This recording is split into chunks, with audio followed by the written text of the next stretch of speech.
আমরা জানি যে ফেসবুক প্রতিনিয়ত আপডেট হচ্ছে এবং ফেসবুক আগের চাইতে অনেক ইউনিক করার জন্য ফেসবুক এই উদ্যোগটি নিয়েছে।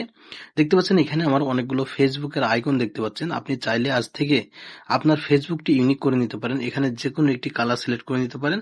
ফর এক্সাম্পল এখানে প্রথমে আপনার হয়তোবা এই কালারটি আছে, এই কালার থেকে আপনি চেঞ্জ করে এর মধ্যে যে কোনো একটি কালার আপনি চয়েস করে নিতে পারেন। তো কিভাবে আমি এটা করলাম সেটা দেখাবো আজকের এই ভিডিওতে। চলুন বেশি কথা না বাড়িয়ে মূল ভিডিও শুরু করা যাক। আপনি যদি আমাদের এই চ্যানেলে নতুন দর্শক হয়ে থাকেন তাহলে প্লিজ চ্যানেলটি সাবস্ক্রাইব করে রাখবেন এবং আপনার মূল্যবান মতামত কমেন্ট অপশনে জানিয়ে যাবেন। এবং এই ভিডিওটি যদি ফেসবুক পেজ থেকে দেখে থাকেন তাহলে অবশ্যই আমাদের পেজটিকে ফলো দিয়ে রাখবেন এই ধরনের ইন্টারেস্টিং ভিডিও পাওয়ার জন্য। সবাইকে ওয়েলকাম ব্যাক। এই কাজটি করার জন্য আপনাকে ফেসবুক অ্যাপ্লিকেশনের মধ্যে প্রবেশ করতে হবে। ফেসবুক অ্যাপ্লিকেশনের মধ্যে প্রবেশ করার পরে আপনারা উপরে দেখতে পারবেন আপনাদের প্রোফাইল আইকন আছে, জাস্ট এখানে ক্লিক করবেন।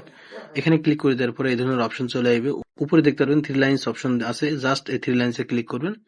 এখান থেকে আপনারা যেটা করবেন, এখান থেকে সেটিংস অ্যান্ড প্রাইভেসি এই অপশনে ক্লিক করে দেবেন।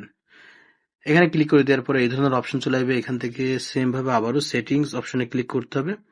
সেটিংস অপশনে ক্লিক করে দেওয়ার পর কয়েক সেকেন্ড অপেক্ষা করতে হবে। এরপরে যেটা করতে হবে, আপনার অ্যাকাউন্ট সেন্টার জাস্ট এখানে প্রবেশ করতে হবে। এখানে প্রবেশ করার পরে এই ধরনের ইন্টারফেস ওপেন হয়ে যাবে। দেন আপনাকে যেটা করতে হবে, নিচে ফেসবুক প্লাস একটা অপশন দেখতে পাচ্ছেন, জাস্ট এখানে ক্লিক করতে হবে। এখানে ক্লিক করে দেওয়ার পরে এই ধরনের অপশন চলে আসবে। এরপর আপনাকে যেটা করতে হবে, choose a custom apps icon, just এখানে ক্লিক করতে হবে। এখানে ক্লিক করে দেওয়ার পরে এই ধরনের পপ আপ ওপেন হয়ে যাবে। এরপর আপনাকে যেটা করতে হবে, update your Facebook app icon, just এখানে ক্লিক করতে হবে। এখানে ক্লিক করে দেওয়ার পরে আবারও সেম ভাবে এখানে এই ধরনের পপ আপ অন হয়ে যাবে। এরপর আপনাকে যেটা করতে হবে, আপনার যে আইকনটি পছন্দ সেই আইকনটি সিলেক্ট করে নিতে হবে।